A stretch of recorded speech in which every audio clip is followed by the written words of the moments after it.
The Dave Hooker Show.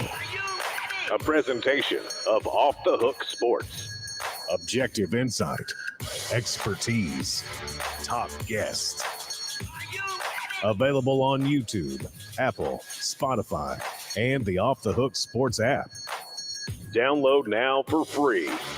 Also available on offthehooksports.com. I compute and obey. Now to Dave Hooker. Ready. A lot to get to with Caleb Calhoun. I'm Dave Hooker. We'll discuss Deion Sanders for a moment. Also, is Nick Saban taking over for his coordinators, which is nothing new. And, of course, Tennessee, UTSA, the University of Texas San Antonio, the Battle of the River, the Battle of the River Walk, as it's River versus River Walk this upcoming Saturday at Neyland Stadium. Jimmy Hyams will join us as he does each and every Wednesday. We love that. We'll talk about Joe Milton if you haven't seen on offthehooksports.com. Joe Milton is not exactly the guy that Jimmy has the most faith in, so we will discuss that. Also, Vols to watch for UTSA and 5 UTSA players to watch for the Vols. So we get rolling right now. And Rick Barnes with a contract extension. Caleb Calhoun, how are you, sir? I'm doing good. How are you doing today, Dave? Never better. We begin with 5 Vols to watch against UTSA, and this on offthehooksports.com via Caleb Calhoun. And let's count them down. So number 5 will be, and then I'm going to add in whether or not I think they bounce back and have a fantastic game after I'm looking through. Yeah, most of these guys didn't have a great game against Florida. So the guys to watch, I think essentially, I don't want to put words in your mouth, Caleb, but it's guys that need to bounce back from a subpar performance against Florida. Is that safe to say as far as guys to watch? Partially, but it's also matchups, believe it or not. UTSA, the guys who really played poorly against Florida are guys that UTSA is somewhat designed to exploit, which is kind of a scary thought if you're a Tennessee fan. And so they actually have to take this one seriously. All right. But UTSA is not as good as we thought they would be in the offseason. I think you and I would agree with that. They're 1-2 and just lost Army by, I believe, double digits. So I thought they would come in here as a very formidable opponent. I don't think that's the case, but goodness knows that Tennessee's not playing at its best. So if I think this player bounces back, you'll get a Hank Kingsley. Hey now. If I think that he won't, then you'll get a Tracy Morgan. That's crazy. All right, number 5. Who is it, Caleb Calhoun? It is Andres Carrick. Hey now. I think you will, because Andre Carrick should now be accustomed to playing more with Cooper Mays out and him going into that left guard position as Ollie Lane was forced to move from left guard to center. I think Carrick will play better than he did against Florida when there were all kinds of issues and not being able to move the line of scrimmage. But that was Florida. This is UTSA. So I think he fares well against the Roadrunners. And they're at home, which helps. I think I was between him and Ollie Lane, but you're more tied into this than I am, Dave. I don't know if Cooper Mays is going to go this week or not. But I will say that Texas San Antonio, they give up less than 3 yards a carry on the ground. They got a top 25 rush defense. So the interior of the offensive line is going to be tested again because Carrick and Lane played awful last weekend. It's between those two, and I don't know how much Lane's going to play. That's why I went for Carrick at number 5. I mean, I understand the yards allowed, but you're talking about Houston Army and who was their middle opponent. Suddenly it escapes me. I don't who. Well, they haven't played. Here, we'll go ahead and you can go ahead and pull that up while I get to the next one. So number 4 would be Texas State. Sorry.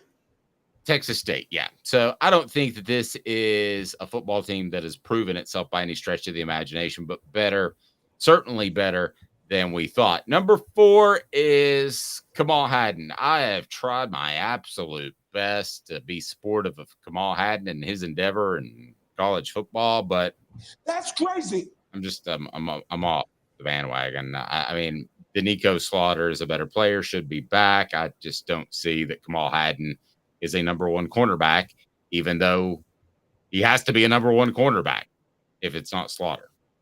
Last week wasn't really his fault, though. I mean, I know, look, everybody's mad about that non-tackle that was made. That was some of the worst tackling Tennessee gave up on that touchdown run. Kamal Hadden wasn't alone in not tackling on that play. But I got to say that I thought the secondary was largely fine last week. Again, it was the rush and lack of staying in their lanes on the edges that really cost Tennessee in the first half defensively. I don't know if he'll bounce back, but I think he's going to be matched up with Joshua Cephas, who is UTSA's top receiver, who is a deep threat. I don't know if Danico Slaughter, I don't know why he missed last week, but it just seems more likely that Kamal Hadden's going to be responsible for that this week, which is why I put him on here. Joshua Cephas, no relationship to Hank Williams Jr., Bo Cephas. Number 3, Joe Milton III, Tennessee's quarterback. Hey now. I have no question that Tennessee's going to put him in position to play well. And if they don't, then you've got big time concerns about not just falling to 9 or 8 wins, but falling to 7 or 6. If he doesn't play well against UTSA, we're having a whole different conversation on Monday. Yeah, I mean, was there any doubt that Joe Milton was going to be on this list? Obviously, he's going to be crucial in this game.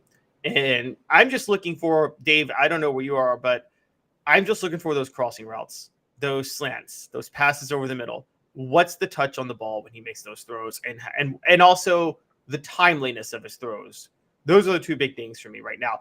The command of the offense, that's going to return. He's not playing in the Swamp. He's playing at Neyland Stadium. It's going to be a lot friendlier crowd. He's not going to have the same issues that you had in Florida.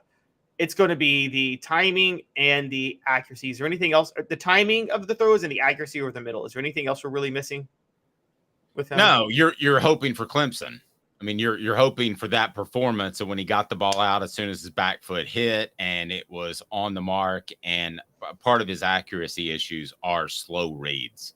So that's part of the issue. So he needs to get the ball out quick. Number 3 is number 2 is.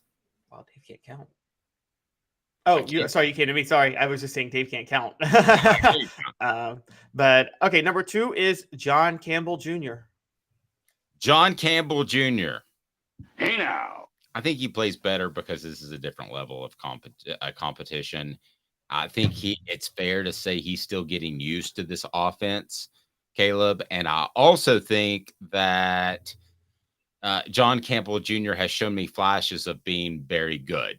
So I'm not willing to say that he did have a couple of horrible plays early in the season, and you pointed those out, but I'm not willing to say that he's a bust quite yet as a transfer from Miami. Well, in one way he'll be tested, but in another way it's made for him to show up this weekend. The test is that UT San Antonio, I talked about their top 25 rush defense. They are also 20th in percentage of pass plays that ended a sack nationally. So they're actually really good at rushing the passer. However, their star in that regard, Trey Moore, who has 4 sacks on the year, is out for an undisclosed amount of time. He was a linebacker. So now you don't know what you're going to get. But I still think John Campbell's going to be tested. And look, the tackles are a crucial part of the run game too. So I think John Campbell bounces back too, but either way, he's got to show up. All right. Number 1 is Elijah Herring. And I'm going to go ahead and tell you right now. Hey now. He will play really well for one of 2 reasons. One, you'll see UTSA try to attack Tennessee horizontally. Now, he's seen that against a better opponent in Florida, so he'll be more adept at that. Not crazy about his physical ability to get sideline to sideline like some of the other players that Tennessee had, such as Keenan Pili, who's hurt, or maybe an Arian Carter, who they think is going to be an outside linebacker, and that's fine. I understand that. But Herring has seen it before, and if they just go straight up more of a typical offense, not constantly attacking the flats and the outside, I think that plays to his game as well. So out of this, you've got him number 1 of players with things to prove. I think he is the most likely to play really well on this group.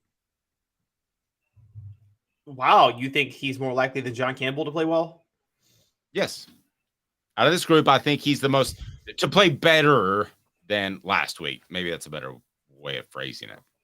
Okay, no, that I could get with that. I think he's going to play well. I do. I'm with you. I think he's going to play much better this week, and he looked pretty good against Austin Peay, if you remember. And so and also UTSA has some injury issues at quarterback right now and on offense in general that favor Herring because the mobility is not going to be there.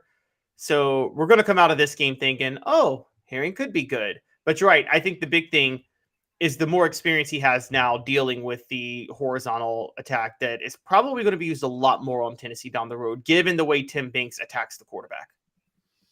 Yeah, and let's talk about Tim Banks for a second. Tim Banks, I thought, got caught a little bit off guard by the way Florida attacked Tennessee horizontally. But does he deserve a little bit of credit for the adjustments at halftime and what his defense did in the second half when the offense was just kind of sputtering along?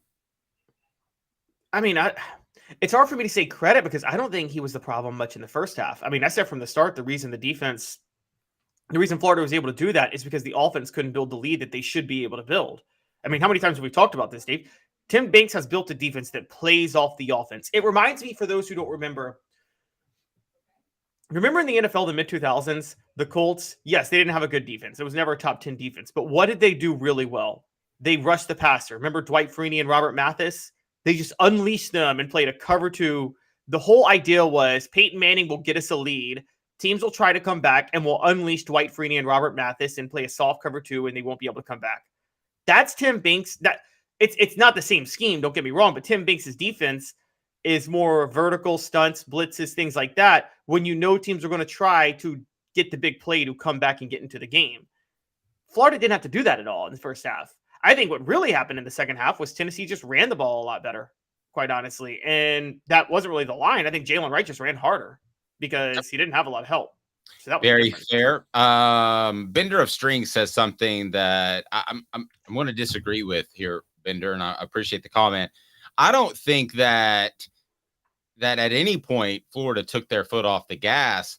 I think that was their game plan, was to keep the ball in possession, whether or not that was the first half or the second half. So I don't think it was taking your foot off the gas. Good morning to all of you all joining us now. If you're in the morning, if you're in the evening, well, you can watch it now. We're non-linear media. So let's take a look at 5 UTSA Roadrunners to keep an eye on. So Caleb, give me number 5 on your list. You got Frank Harris at quarterback. Why is he not number 1?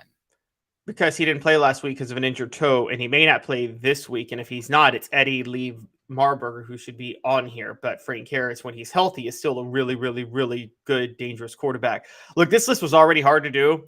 It's harder when 2 of UTSA's best players are hurt. Frank Harris one and Trey Moore the other. Okay, number 4.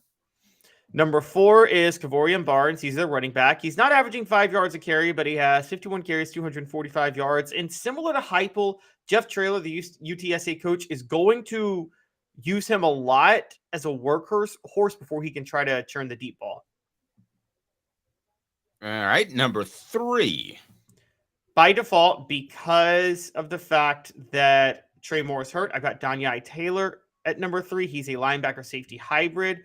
Got 3 tackles for a loss this year, but also watch out, not him, a former Tennessee player, a teammate of Bryson Easton's at Whitehaven, Martavius French, is now at UTSA, who is also playing linebacker. So keep an eye on him. That's if Danye Harris doesn't work out, or Danye Taylor, excuse me. Number 2.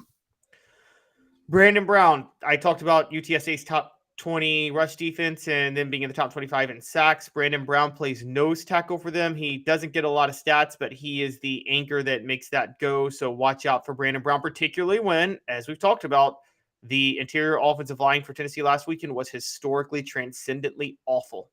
So, and then you got Joshua Bo Cephas, who was born to boogie. Do you even get my Hank Williams Jr. references? No, sorry, I don't.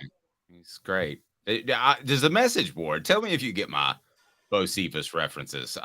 Joshua Bo Cephas, he was born to boogie, and it's a family tradition that he catches deep passes down the field at UTSA. That's 3 references to Hank Williams Jr., by the way. Okay. Well, he stands at 6'3", and he has 24 catches, 247 yards, and you don't have faith in Kamal Hadden. So it's possible he goes off. So watch out for him. All right. There you go. Breakdown of players you need to take a close look at on Saturday. With quarterback issues, there's no reason the Vols shouldn't go out and beat UTSA significantly. I want to remind you, Apex Apparel Group, design, brand, market your way. Unique products to promote your business with unparalleled customer service. ApexApparelGroup.com. ApexApparelGroup.com. It's time for What the H? And it is brought to you by our friend at Andy Mason, AndyMasonRealEstate.com. Here we go. What the?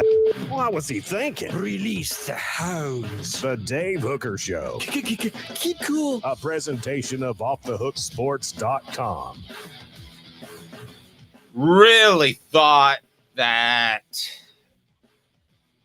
Caleb just hit the nail on the head with his column at OffTheHookSports.com. Rick Barnes gets an extension. Let's get into the X's and O's of it. But first, the tenor of Caleb's column was all about this is stability in a program that has not had that traditionally.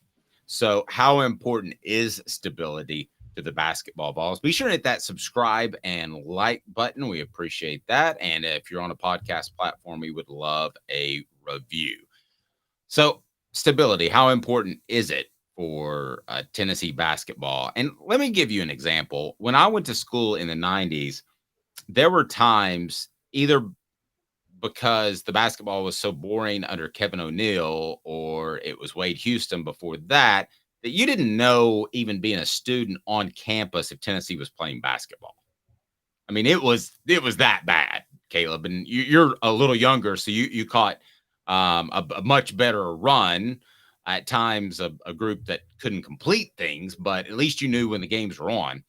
But let's talk about Barnes' contract extension, because this basketball program, more than anything, especially now that they've taken Thompson Bowling Arena and called it the quick checkout line brought to you by Food City, they've got to have a good basketball program. I don't know that they have to have a great basketball program, but they have to have a good basketball program, and Rick Barnes will bring you that. Yes. What is I don't know what the phrase is, but, don't make perfect the enemy of good, or good, don't make good the enemy of perfect, or something like that. Because Rick Barnes, let me get this out of the way. He's the most overpaid coach in college basketball. There's not a close second. Rick Barnes is the 4th highest paid coach in college basketball right now, making about $5.88 million a year. His contract is extended through 2027, 2028. The coach is making more than him: John Calipari, Bill Self, Tom Izzo. We're talking multiple Final Fours, multiple national championships. Five, if my count's correct, of national championships with those 3 guys, right? 4. Four. But okay. Close still, and countless Final Fours. Rick Barnes has 1 Final Four, and it was 20 years ago. The reason you do this move from Rick Barnes is because you know what you can. If you're Tennessee, you know what can happen. So let's just go back through history real quick. For those who don't know, Rick Barnes is already the longest tenured coach at Tennessee since Don DeVoe. And Don DeVoe, you probably know more than I do, Dave, but as far as I'm aware, he was, I guess, it wasn't really forced out, but he kind of left under pressure to a certain degree, where it just didn't seem like the fan base wanted him around anymore in 1989. Oh, yeah, he was definitely forced out. He was somewhat of a poor man's Rick Barnes. Okay, so Rick Barnes gets you to the NCAA tournament each and every year, right? Pretty much. Mm-hmm. Yeah. Okay. Don DeVoe is the guy that got you in the talk of being in the NCAA tournament each and every year, except for some really down years. So, no, Don DeVoe it was clearly time to move on. Don DeVoe was the longest tenured coach because Tennessee didn't give one iota about basketball. They looked at football, as it still is, and it's 80 to 90% of the revenue. And at the time, you had Doug Dickey was your athletic director, a former football coach.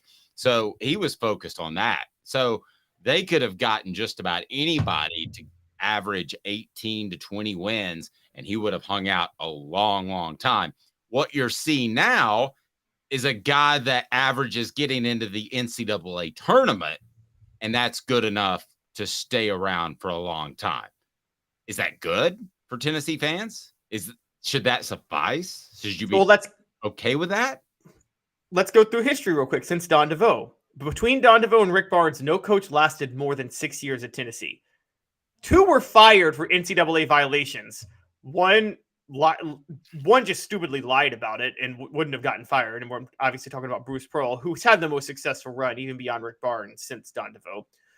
And the other one was fired after 1 year because of it. So, and that's who Rick Barnes took over for. So 2 fired for NCAA investigations.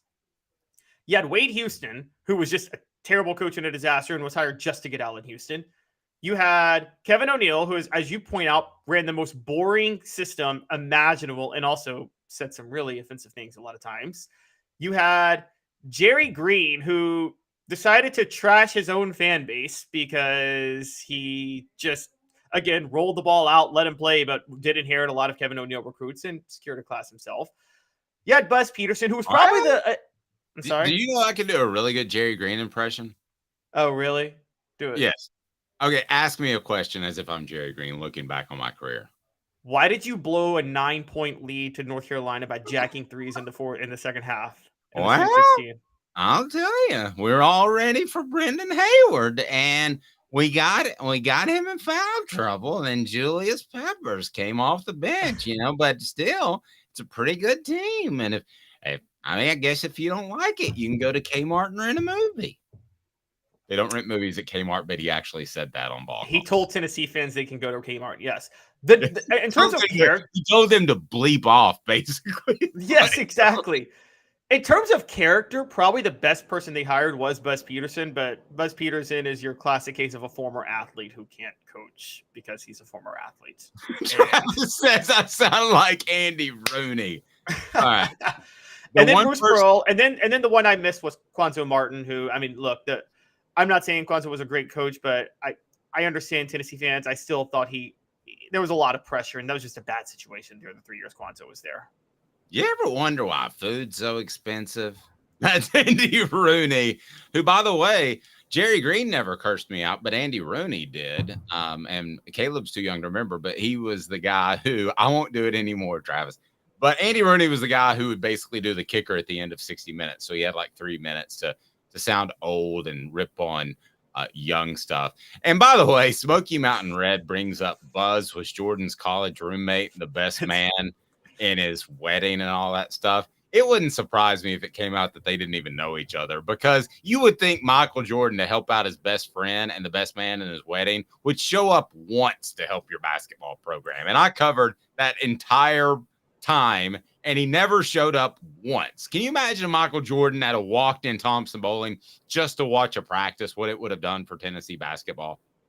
Oh, it would have been amazing, but Michael doesn't. Here's the truth. Michael doesn't really like Buzz Peterson, and I'll tell you why. Okay, I've never heard this. I'm super excited. Go. So, yes. Buzz Peterson admitted in 2001 when he was hired at Tennessee that he did not like North Carolina recruiting Michael Jordan. He didn't think Michael Jordan would fit with the team. And Michael Jordan, in his Hall of Fame speech, mentioned players and coaches who doubted him, and Buzz Peterson was specifically named in his Hall of Fame speech. And so Michael Jordan, as we all know, takes things very personal. He feels like Buzz Peterson disrespected him.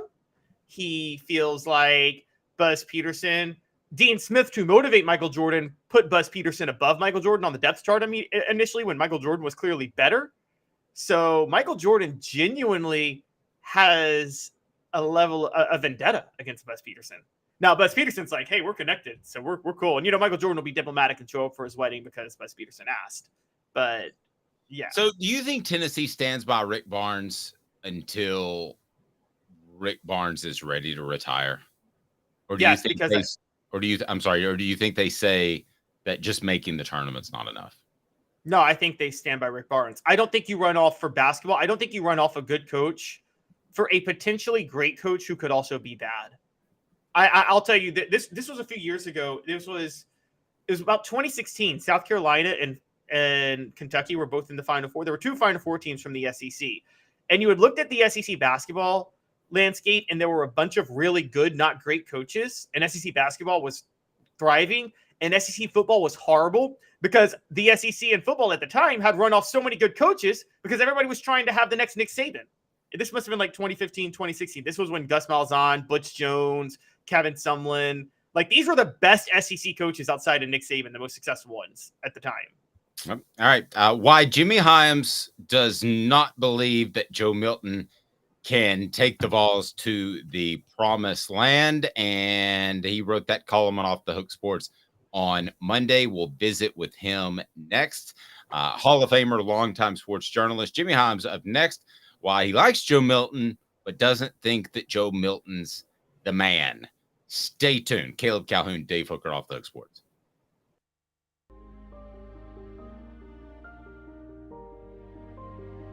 Our family has been creating one-of-a-kind pieces of jewelry in West Knoxville since 1986. Each piece is a combination of unique processes that bring your idea to life. Every day in our shop, a truly special item with a story all its own is being manufactured in our facility, bringing the history and family sentiment into a whole new generation of life. We're grateful that you chose us to be Knoxville's best jeweler, a title that we value and respect. Because to me, being a jeweler and owning a jewelry store are not the same thing. I'm Rick Terry. I'm a jeweler, and we want to be your jeweler. Kingston Pike and Campbell Station Road in the heart of Farragut, and downtown on Gay Street right next to the Tennessee Theater. Hi, Mike Davis here with City Heating and Air, reminding you to always dare to compare.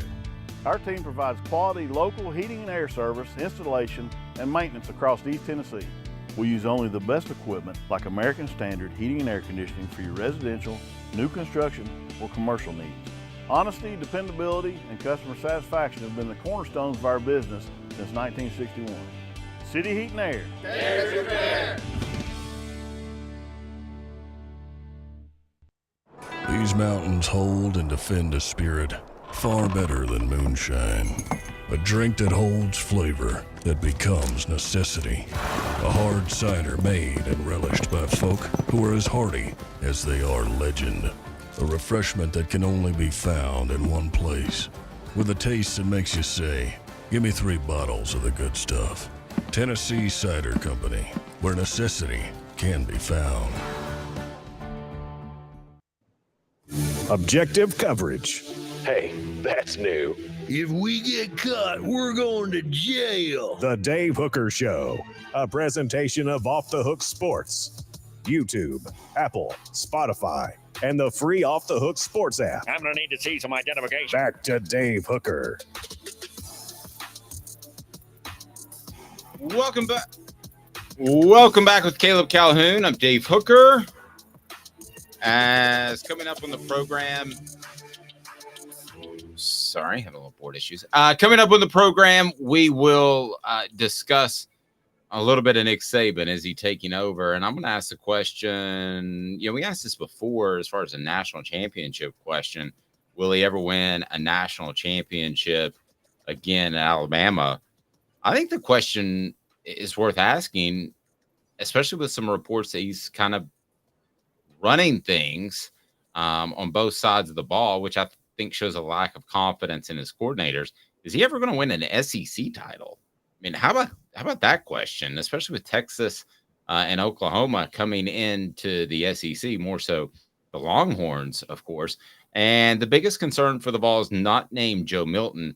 We'll get to that with Jimmy Hyams as well. And then you're going to see here in a little bit that Caleb and I vehemently disagree on something, and that's Deion Sanders. So portions of the program brought to you by our friends Campbell, Cunningham, Taylor, and Hahn. Look at me, no contacts. That's absolutely right. And no glasses as well. Enjoy life better when you see better. Local vision service for LASIK, cataract surgery, and regular eye examination. Go to ccteyes.com. That's ccteyes.com.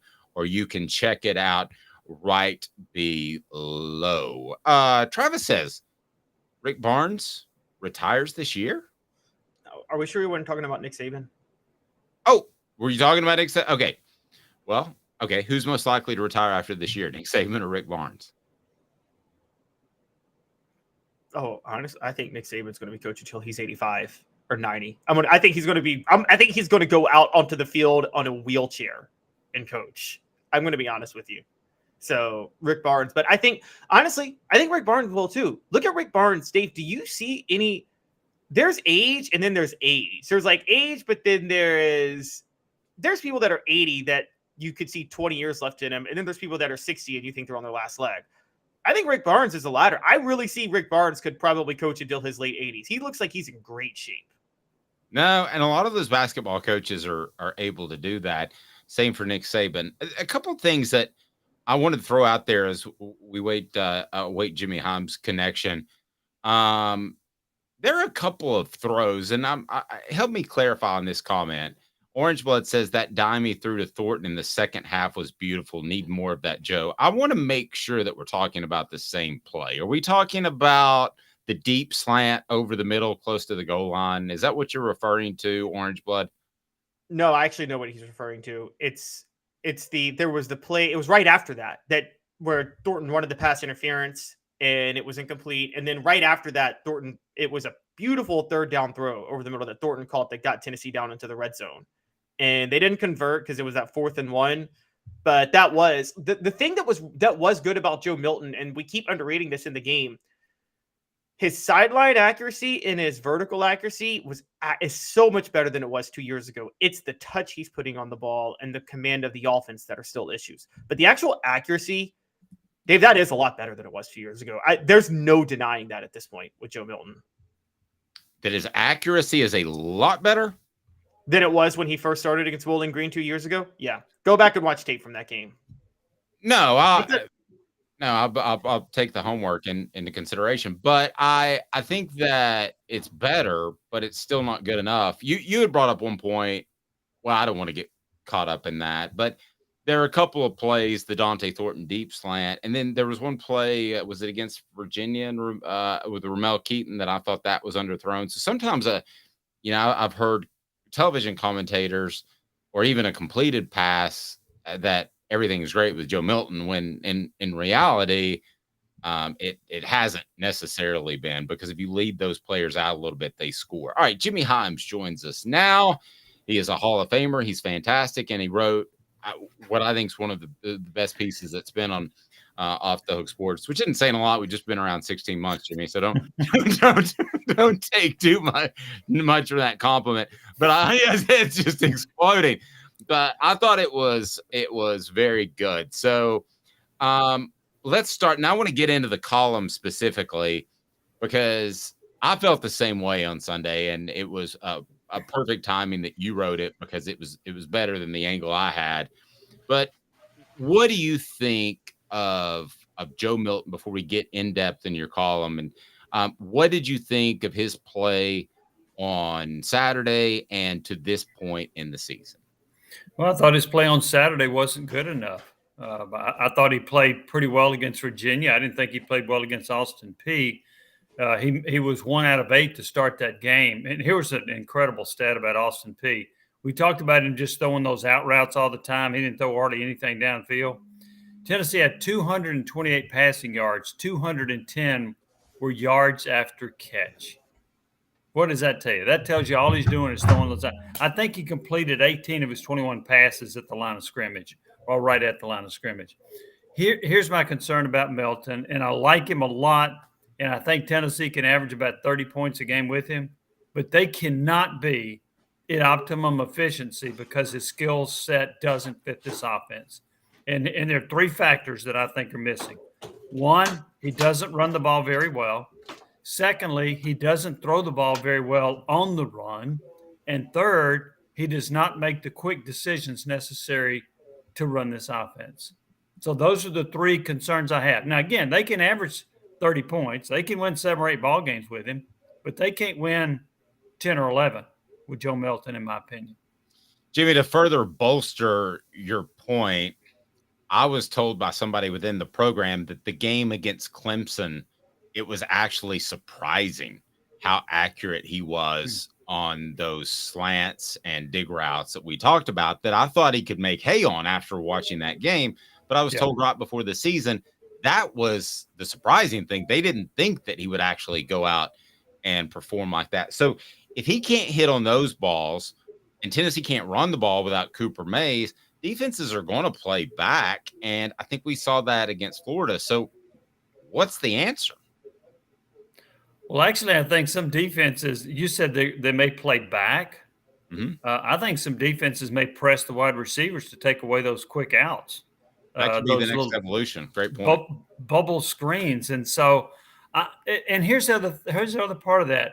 How many times under Hendon Hooker did you see them have to call a timeout to avoid delay of the game? I don't remember that. But with Joe Milton, you had to do it twice on the first series of the third quarter. There's some communication problems there. How much of that is not having Cooper Mays at center? I don't know. That's hard to gauge.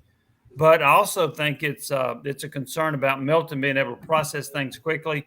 And I thought, this is just an observation, nobody told me this, I thought watching that game with the play calling, they didn't look like they trusted Joe Milton. Completely agree. Yeah, we got to do this, got to do that. But we can't throw the whole book at Florida because we don't trust Joe Milton to do the right thing. And so I think they got pretty conservative with their play calling at times. Jimmy, I've been on I haven't blamed the play calling too much just because I actually thought a lot of because Heupel's offense is so dependent on being able to establish those 5, 6, 7 yard runs regularly if they're going to be able to do what they need to do offensively. What I do start to criticize Heupel for, though, and I want to know your thoughts on this. Look, to me, it looks worse and worse by the week that Josh Heupel ever considered Joe Milton over Hendon Hooker, because it's obvious to anybody with eyes that Hendon Hooker is so much of a better quarterback. And I just have to think, isn't that a long-term problem of Josh Heupel, the talent evaluator? Because there's no debate. Hendon Hooker was, and I said this from the start, ask Virginia Tech fans about losing Hendon Hooker, ask Michigan fans about losing Joe Milton. Virginia Tech fans were much more on Hooker's side than Michigan fans were on Milton's side. And Heupel, I think against the will of the team, went with Milton at the beginning of 2021. I can't say it was against the will of the team. I don't know that. I do know, and I was surprised at this, that a lot of the media covering Tennessee said that the challenge between Milton and Hooker wasn't close. That's not what I saw. And now, look, people fell in love with Milton's arm. You'd sit there and watch him throw an 80-yard pass. Okay, great. It's not so great if it's not caught and it's 80 yards over or 20 yards over the receiver's head. But here's the other part of that. When Tennessee decided to go with Milton over Hooker, I talked to Pat Ryan, who went to a lot of practices, and I said, who would you go with? He said, Hooker. I said, why? He said, he's more consistent and the offense moves the ball better when he's at quarterback. And then the staff went with Milton. Now, I don't know all the reasons why, other than I know he's got a great arm. Maybe they saw the ability to stretch the field better with Milton than Hooker. But, Caleb, I'm kind of in your camp. When you look back, it's like, how in the world could they have chosen Milton over Hooker, other than just the fact he's got a cannon for an arm?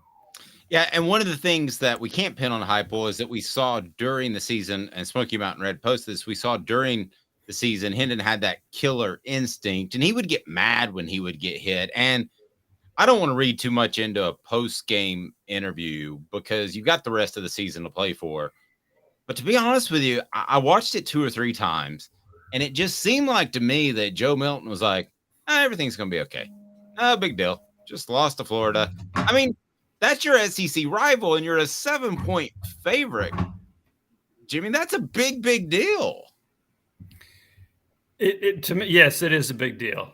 And Tennessee, I thought, would win the game. Now, I didn't buy into this double figure stuff, and somebody picked Tennessee 41-13, which I thought was crazy. I thought it'd be a close game. I thought Tennessee would win by 7. I picked 27-20. But with Milton, I wonder if he's struggling and figuring out how he's supposed to act after a game, because, man, I'd be ticked off.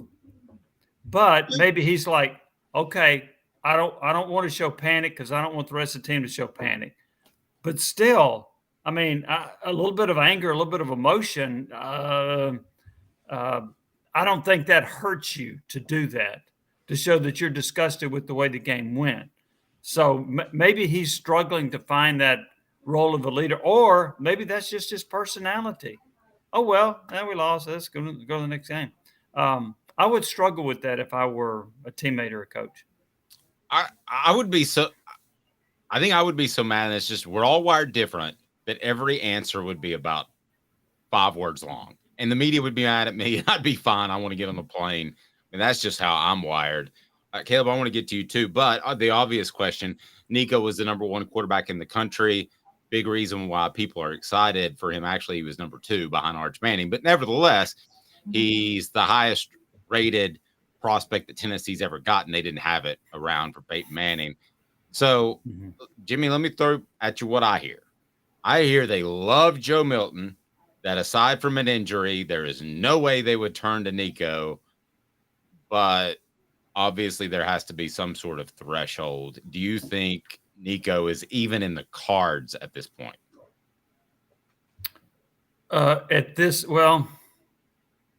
It's hard to say the way you phrased it, at this point. I think they want to stick with Milton. Look, if they have to go to Nico, that's bad news, right? That means that Joe Milton's not playing very well and the team's not doing very well. Mm-hmm. The part where they are not going to go to Nico at all this year, I'm not buying that. I'm not buying that at all. It depends on how Joe Milton plays. And if Joe Milton struggles and can't move the team and can't score points, they're going to make a change. So I don't buy into there's no way they'll make a move unless Milton gets hurt. But as far as right now, I don't know that they're ready for that. We heard Joey Halsley talk about how he felt like Milton played well against Florida, that he was operationally good. Obviously, they felt like he played better than I did. So I think if Milton struggles in the next couple of games, they're going to go to Nico Iamaleava, and they may go to him by game 6 or 7 if Milton struggles a lot and Tennessee has trouble scoring. If Milton plays against Texas San Antonio like he did against Austin Peay, I mean, that's just not good enough. So you're looking at a 6-6 season. You might be. I mean, I'm sitting there thinking, well, I wasn't going that low. I was thinking 7-5, 8-4, but it's possible. I mean, you start looking at a lot of these teams. I thought, well, okay, I'm pretty confident Tennessee's going to beat. I'm not so confident that they're going to beat some of these teams now. So I think it brings a lot more losses into the equation. Yeah, Jamie, it's funny you say that. I went really high for Tennessee this year because I was basing it off what everybody in connected to Tennessee was saying by Milton. And that's went against every instinct of my life. I've always gone by my eyes on the field, not what people say in practice. I thought you were going based on that big win over Clemson. Which I think you might be more on my side now that game didn't actually happen. It happened. I just don't think it had anything to do with this year. Speaking of Clemson, one of the comparisons I draw into Tennessee, and I want to know your thoughts on this, Jimmy, is that I think they're kind of in a transition year like Clemson specifically was in 2014. If you remember, Taj Boyd really helped build Clemson up under Dabo, similar to what Hendon Hooker did for Tennessee. And then Deshaun Watson, whatever you think of him personally, and I don't think highly of him, took Clemson to the next level. And in between that, there was that 2014 transition year where Cole Stout was the quarterback. Do you think the Tennessee coaches, and it's possible that they're seeing this year as a transition year from Hooker to Nico, where Joe Milton's the quarterback? Well, he can keep them above water, 8, 9 wins, whatever, and then they can really just turn it loose next year? I don't think that's the way they viewed it. I really think they believe that Joe Milton would perform at a level that could help them win at least 9 games. I think they felt that way. Now, there's some other pieces of this equation. I mean, the receivers haven't played at a high level. The offensive line hasn't played very well. The secondary can't tackle.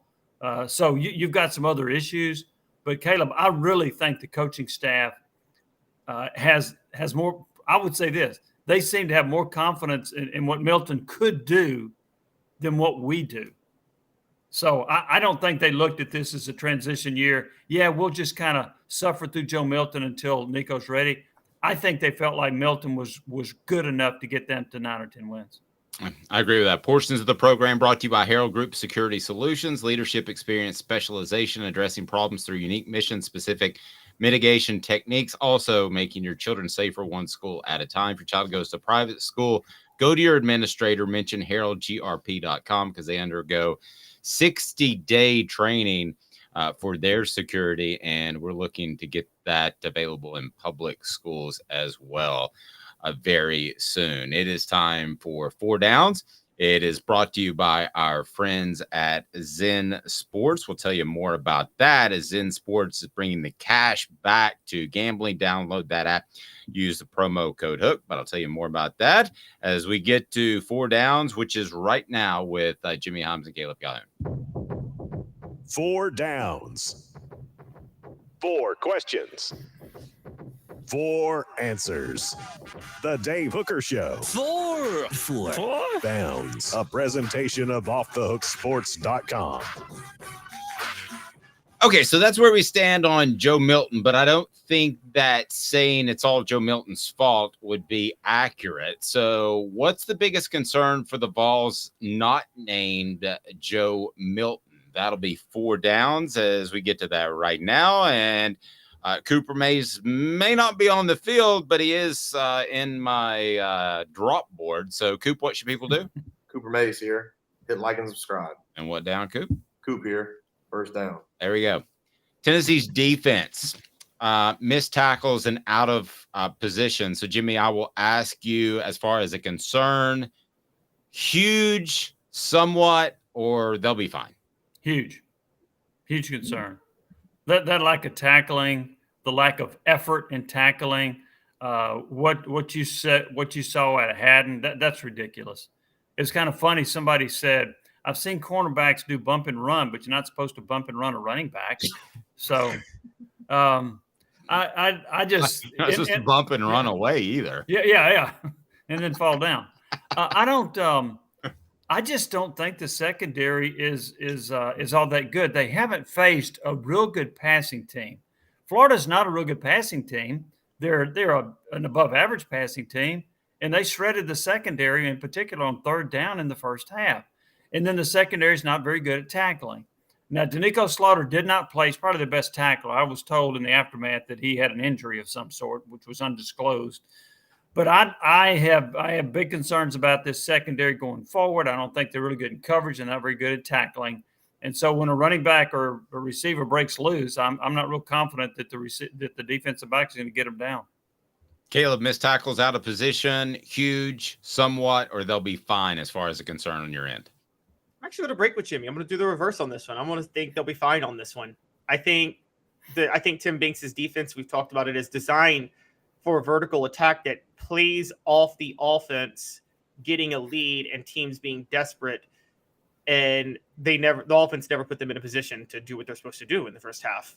And that one run was ridiculous. I mean, it wasn't just Kamal Haddon, by the way. I forget who the linebacker was that tried to tackle him with his backside. I've never seen that one before in my life. Okay.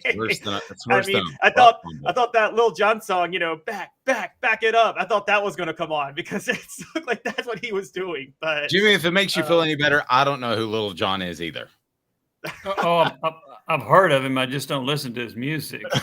You go. You're talking to the guy who's listen to Get Low. I'm not going to sing the lyrics to the song out here because everybody my generation should be ashamed of ourselves for liking that song. I'll be the first to admit it. But yes, it was a very catchy song. But yes, that was embarrassing. But I do think Tennessee's defense is not designed for open field tackles and wrapping up. It's designed to create havoc with a vertical attack that really forces errant mistakes by the quarterback and the backs in general. I thought we were talking about defensive backs. Did I miss that? Oh, I thought he just said defense. Did he say defensive backs? I said, well, I think that I said Vols defense missed tackles and out of position. So kind of all under one roof. Okay. But I see where both you guys are coming from. Well, I would go more toward the middle on that. I think that, and I was focusing on the secondary. Maybe I just had that in my mind. I think the defense, I think the front four is pretty decent. I think the linebackers are all right. I think they didn't have a great game. But as far my huge concern is the secondary. Overall on defense, it would be more middle of the road, but the secondary to me is a huge concern. Okay, we're trying to keep Joe Milton out of this part of it, and it's going to be difficult to do on this one. We're going to try. Coop, what down is it? Cooper Mays here. Second down. Communication. Nobody's mentioned the fact that there is a new offensive coordinator in place. Cooper is out. So part of it's got to be Joe, right? But communication in general, and they don't get Dylan Sampson in the game, the pre-snap confusion, just communication on the offensive side, huge, somewhat, or they'll be fine as far as it's concerned. I'm gonna go somewhat because I think that's easily fixable. But here's my concern about that. That I don't see that being an issue when they play at home. But when they go on the road in a hostile environment, like Gainesville is, like Alabama is, I have concerns about their ability to deal with that. And if you look at it, even a year ago, they struggled a little bit. Now, somebody said, well, yeah, it was against Georgia last year. Look, Georgia's defense was phenomenal, so I don't think it was just crowd noise. But I do think the crowd noise on the road has had an impact with communication with Tennessee. I think they had 5 illegal procedures against Florida. They had several against Georgia last year. On the road, that offense – now, Missouri didn't have any fans, so it doesn't matter. But on the road, that offense struggles a little bit. Caleb, huge somewhat, or they'll be fine as far as communication? I'm with Jimmy. I'm going to go somewhat, and I think it's a road thing. And, again, Tennessee – Jimmy, I talked about this last year. Georgia and South Carolina were really the only hostile environments Tennessee faced last year. And they lost both of those games. And then Florida this year, there's an underlying issue of Tennessee and hostile environments with this offense that Josh Heupel's got to figure out. The only one I think they played well in was Kentucky in 2021. 4 Downs brought to you by Zen Sports, the new sports book in Tennessee, revolutionizing the way you earn sports betting rewards. I would go somewhat as well on that. That means no more deposit bonuses that turn into deposit nightmares on Zen Sports. What you see is what you get, and you get their cash rewards program and a lot of cash. For a welcome bonus, earn an unlimited 5% cash back on your betting volume for your first 15 days when you sign up with promo code HOOKED. That's HOOKED. Unlimited 5% cash back. Keep betting, keep earning with up to 3% cash back on your betting volume every month. And after that, refer friends to earn a percentage of their betting volume as cash rewards too. Zen Sports bringing the cash back to Tennessee. So if you bet big on sports, you want to be betting Zen Sports. Zen Sports betting just got better. Gambling problem? Call 1-800-889-9789. Must be 21 and over and in Tennessee to bet. What down, Coop? Tennessee center Cooper Mays here. Third down. Thank you. Tennessee's receivers not developing. Jimmy, that is a huge concern, somewhat of a concern, or they'll be fine. I'm going to go somewhat. I've been disappointed that Dante Thornton hasn't developed into the player I thought he would. I think the coaching staff was very high on him in the spring. He's the Oregon transfer that's 6'5" and has great speed. I think Squirrel White has played really well.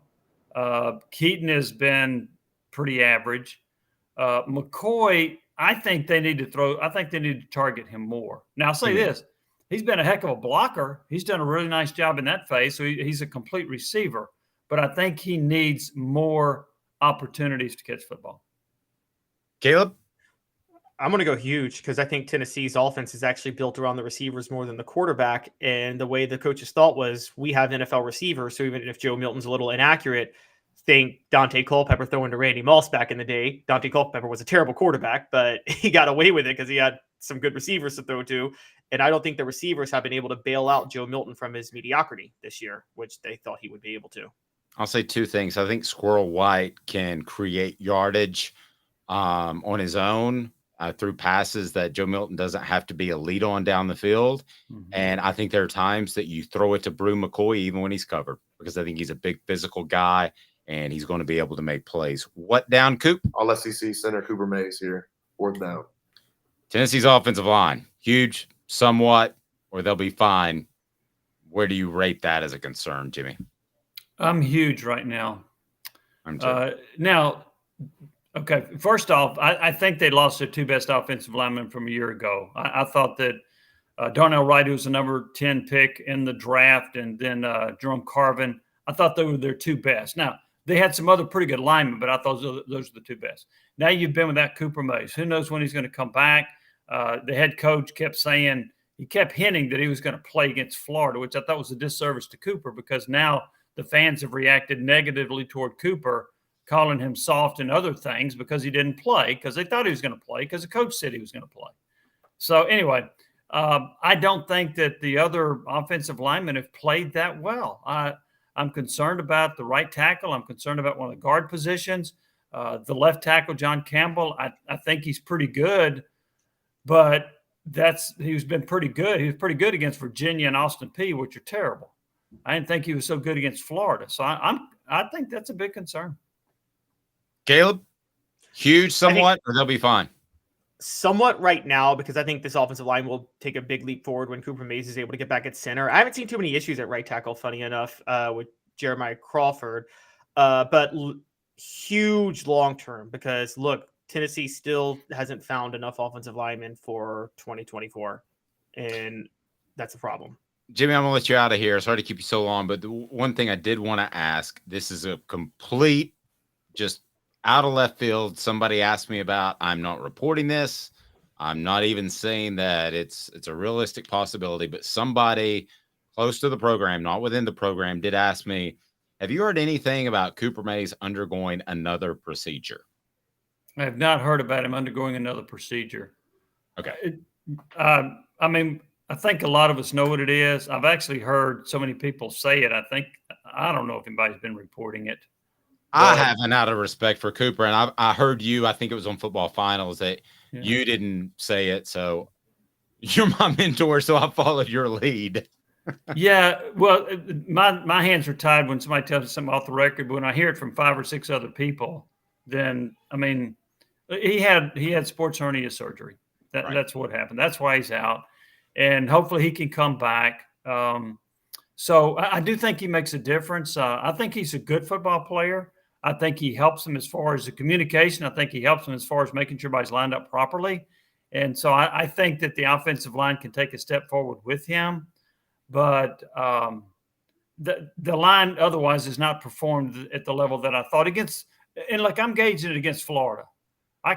Virginia is so bad and Austin Peay is so bad. I can't really say, oh, look how, Campbell ran this guy up into the stands against Virginia. Okay. What'd you do against Florida? I didn't think the offensive line was good at all against Florida. And that is my primary gauge. Jimmy, but I've not heard about another procedure with Cooper, though, by the way. I haven't either, but now that you say it, I've heard the hernia was actually, and I think you and Josh Ward, your cohort, didn't you suffer hernias while we all worked together? Yes, I had hernia surgery. Yeah, and I couldn't play a game for 4 weeks. I know Jimmy couldn't block it. I blame soul, but I was told it was in 3 different spots. So I've never had a hernia. I don't know what that means. But the next question we're going to ask you, but Jimmy, I'm going to let you out of here. But I do want to just real quick, if you had to say yay or nay, Alabama will win an SEC championship under Nick Saban, yes or no? Because that's what we're going to do in the next segment. But you would say. This year or ever? Ever. I'm going to say he will not win another one. Ooh, that's hot. Reacting. I didn't agree with you. Well, let me explain. How old is he? He's 72. Mm-hmm. Who's his quarterback in the wings that you think is going to be able to win an SEC championship? Who is that guy? He doesn't have him. So I think he's going to retire within a couple of years, and I don't think he'll be better than Kirby Smart. So I don't think he's going to coach till he's 80 years old. Yeah. So I think he's going to coach a couple more years, and I think that's it. And I don't think he'll win a title within the next 2 years. Jimmy, yeah, that's awesome. Jimmy, you're very generous with your time. Have a blessed day, sir. We appreciate it. Thanks, guys. Appreciate it. Y'all have a good day. Jimmy Hyams on a Wednesday. You can't beat that. I'm going to share with you why I think that Nick Saban's SEC championship days are done as well. Caleb's going to call me Mr. Overreactor 90 seconds. Candace, I was really heavy into the drug culture. I was selling drugs. I was just constantly in pain. I was missing like a good support system in my life. Candace has given me everything that I need in order to successfully have a wonderful recovery, in order to have a life that I didn't even know was possible. And it's not just about me anymore, and I love that. I absolutely love it. You can take your life back. Call Cadis today. With all that sun, sand, and salt water, the beach is a very relaxing place. Unless you wear contacts. Ow! Open your eyes to the best the beach has to offer with LASIK vision correction from Campbell Cunningham Laser Center. Sports Treasures in North Knoxville is one of the South's largest sports cards and memorabilia dealers, featuring over 10 million sports cards from vintage to modern. Sports Treasures carries a full line of hobby boxes, singles, autographed memorabilia, Tennessee Vol collectibles, fan cave decorations, and so much more. See a museum full of collectibles at Sports Treasures, 4819 North Broadway in Fountain City, and Sports Treasures on Facebook. Sports Treasures, where the real sports fan goes to shop. Welcome back. It's Caleb Calhoun. I'm Dave Hooker, as we're going to dive into a topic that Caleb's already making fun of me about, so maybe I can't even hang with him. It is time for today's tough question. Today's tough question. Take a side. Take a stand. The Dave Hooker Show, a presentation of offthehooksports.com. All right. Nick Saban. Caleb, first of all, let me find out if you and I agree that he won't win, just give me a yay or nay, multiple national titles at Alabama. You would agree with that, right? Yeah, he won't win multiple. Okay, I'm whittling down here. A national title at Alabama before he's done. Yes, because I disagree with Jimmy. He's going to coach till 80. Okay. So you're definitely saying SEC title. So that's what I wanted to get to. No, I'm not. No.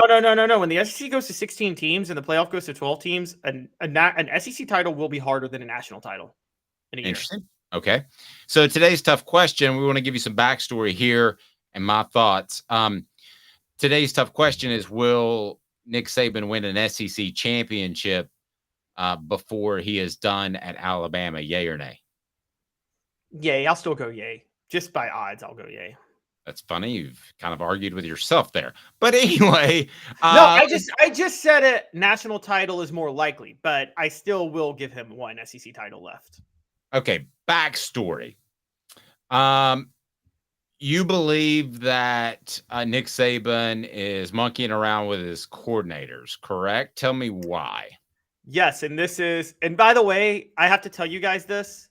For everybody that doesn't like him, this is why we in the media will always give Lane Kiffin a pass and love him, because Lane Kiffin will honestly give you gold to write about. There's only a few coaches that do that, Dave, right? And Lane Kiffin is probably one of the best if you're a media member. And he basically said in the press conference the other day that he was asked, what's it like going against Steele's defense? And he basically said, it's more like we're going against Saban's defense. No, I'm not quoting him directly, but he basically said he thinks that Saban's calling the plays. Saban comes out and volunteers information, basically says contrary to what's been out there, Kevin Steele's our defensive coordinator. On top of that, there are rumors circulating right now that the move back to Jalen Milroe was a Saban move. And the move to Tyler Buckner and to bench Jalen Milroe was actually a Tommy Rees move, the offensive coordinator, so this is Saban saying to the offensive coordinator, you don't know what you're doing. I'm taking over the offense. And Lane Kiffin is hinting that Saban is telling Kevin Steele, you don't know what you're doing. I'm taking over the defense. Okay.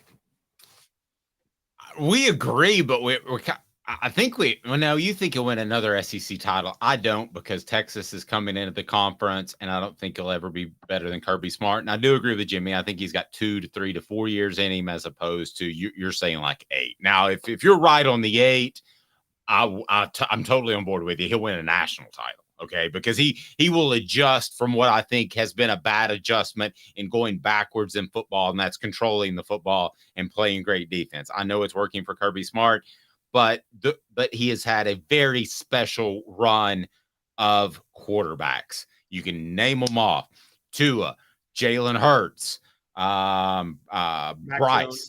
Bryce Young. Bryce Young, Mac Jones. You can go on and on and on. That's a special run. That's not going to happen very likely for any program in the nation ever again. And historically, it's insano. It's even better than when Tennessee had Peyton, T, Clausen, Ainge. That was a great run. You would take those 4 right now. But and you forgot about Heath Schuler before Peyton. Right. slight couple years in between because of the transition. But you're right. That was a special run. But you take the guys that we just mentioned at Alabama over that. So I think there's some luck to that. I don't think you'll have that again. That's point A. Point B, I think he's always monkeyed around. I've talked to a coach that was on his staff, and he said it wasn't unusual to come up and take the offensive game plan. Now, they run the same plays. It's not like he's ripping up the plays and say, no, rip it up on a Thursday night and say, we're going to do this instead. And it's worked for him. But here's why I don't think he wins another SEC title, because I don't think he coaches as long as you do, and we'll find out. We've all speculated on that. I also think that he won't have the run of quarterbacks. I don't know who his next great quarterback is, and I don't necessarily think he's on the roster right now. And he doesn't seem to think so because he's played basically all of them for a little bit to see how they do. And now he's going back to Jalen Milroe. So, and the other thing is, I think he's gone backwards in time a little bit, whereas you have to have an offense that's somewhat explosive or the most dominant roster in the nation. There's only one team right now that has the most dominant roster in the nation, and they wear red instead of crimson. It's Georgia. So I don't believe that he will win another SEC title. And I'll add to that with Texas coming into the SEC. So portions of the program, including today's tough question, brought to you by Andy Mason, AndyMasonRealEstate.com. He's my realtor. He should be yours. Best prices and service in the biz. That's Andy Mason, AndyMasonRealEstate.com. Check him out. So, Caleb, digest that for a moment. What I just said, call me crazy if you like. Okay, there's a lot to unpack. Tracy Morgan always does, that's for sure. That's crazy. So, you say Nick Saban went back in time. I agree with you. Now, I'm going to ask you a question real quick. Now, you say he monkeys around a lot. You're more tight end because of your years reporting than I am. Do you think this is more than usual, though, with Tommy Rees at least? Do you think he's decided, Tommy Rees, you suck after 2 games, or you're terrible, I'm taking over, you don't know how to call plays? I think it's more than it was with Lane Kiffin. Or Jimbo. Okay? Or Jimbo, yes. I think other than that, it's pretty much status quo. Okay. On defense, I agree with you. It's always been Nick Saban's defense, right? Nick Saban has always ran the defense. Yes. Yes. And okay, so here's one of the things that's kind of interesting. And this is on a broader take. And stay with me here. Have you seen what Baltimore's doing in the NFL right now? Mm-hmm.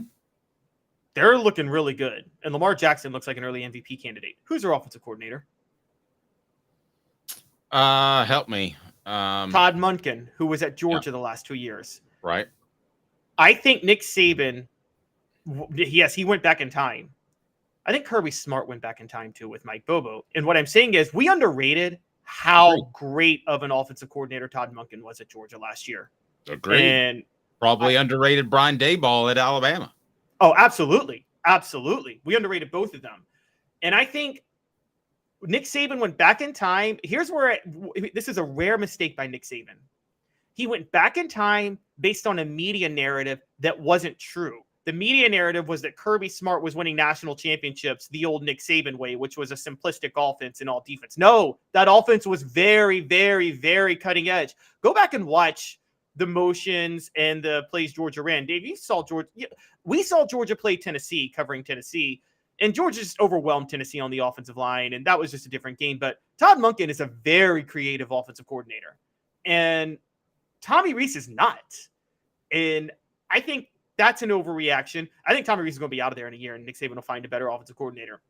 Now, Kevin Steele, that is totally a Nick Saban's like, I'd rather just run the defense. For those who don't know, Kevin Steele is actually not a bad defensive coordinator. For people who bring up the 70 points with the Clemson game 10 years ago, I'm going to expose something that I'm a little uncomfortable because we don't know all the details, but Kevin Steele has once every 5 to 10 years what we might call a mental lapse in a game.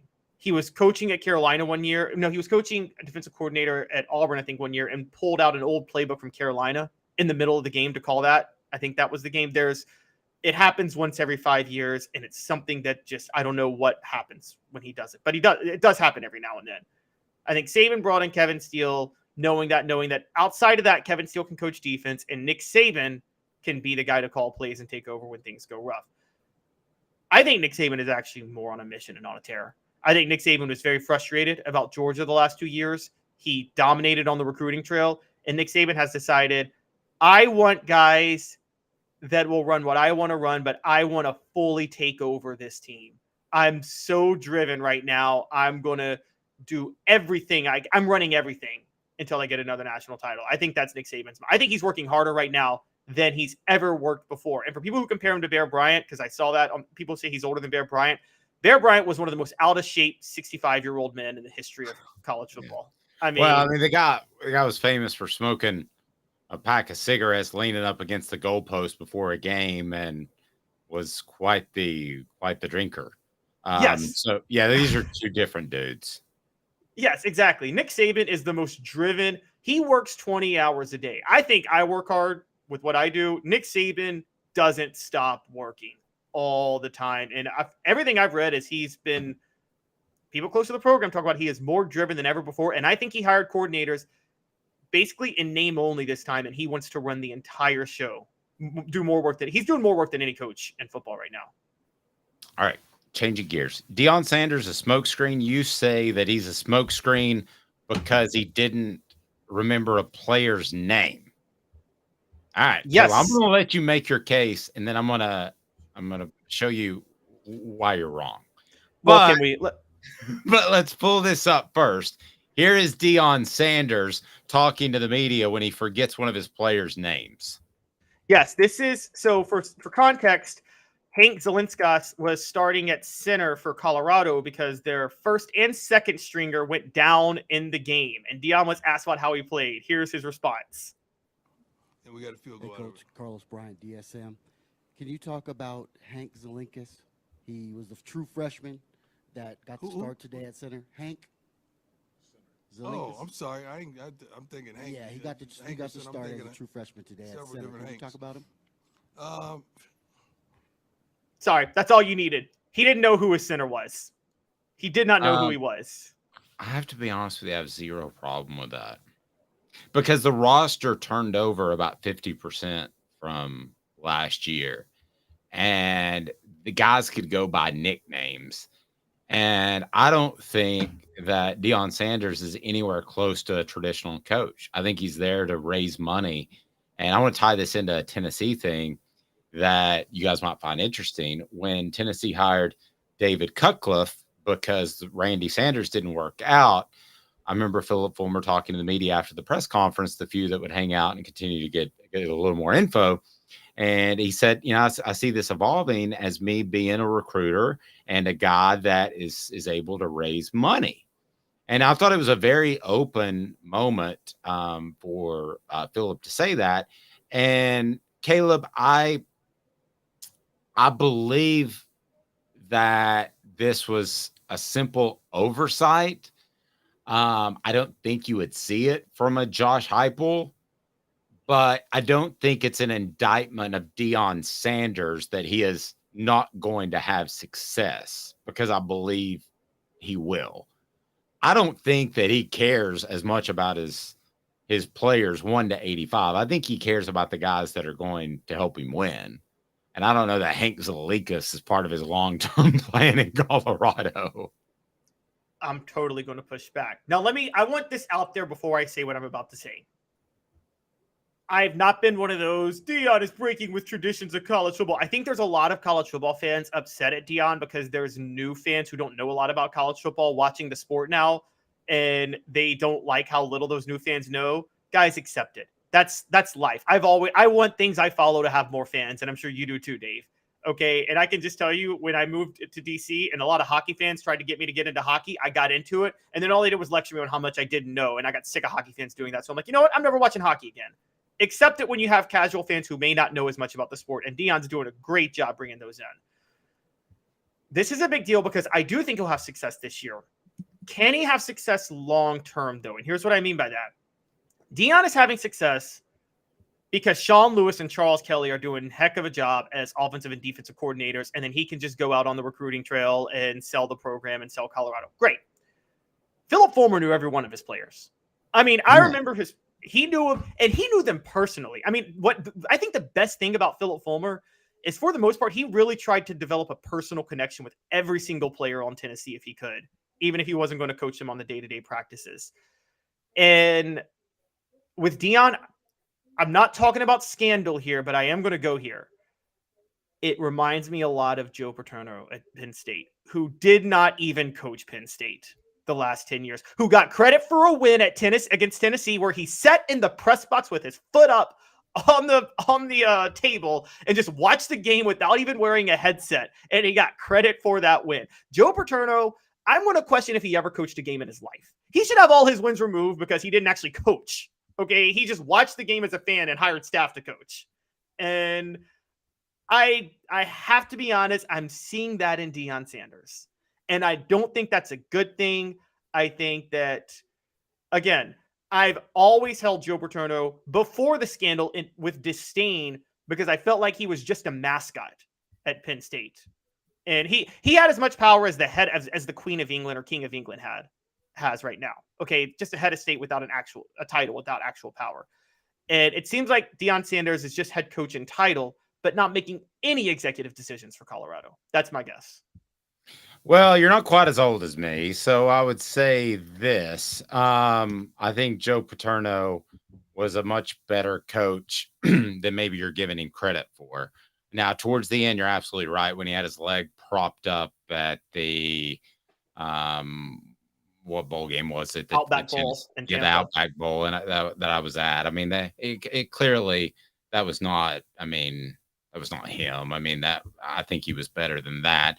But ultimately, I think Deion Sanders is going to make this work long term because I think NIL in the state that it is not going to change. Travis says, I love that Deion is a mascot. Makes perfect sense. Maybe. And I don't think he can X's and O's with anybody on Tennessee's staff. I don't think he can X's and O's with most of the SEC coaches. And I mean assistant coaches too. But I think he can recruit. I think it's about players. It's about the Jimmies and Joes, not the X's and O's. And he has gotten Colorado on board to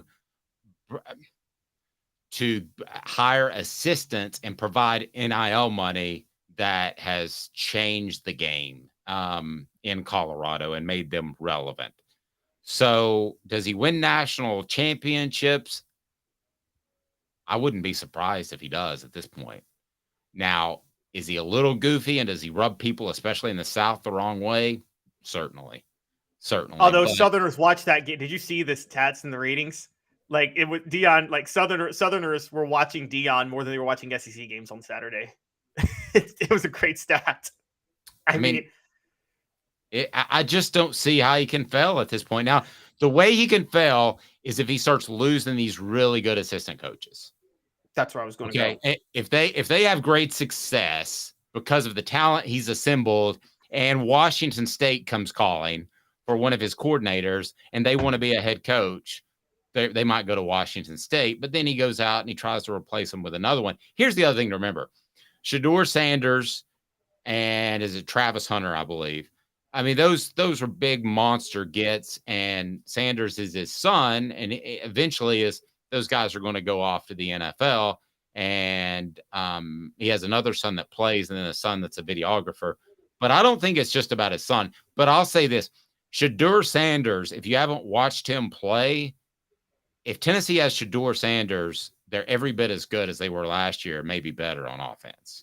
I mean, he is an incredible talent. And I'll be honest with you, I didn't watch Jackson State.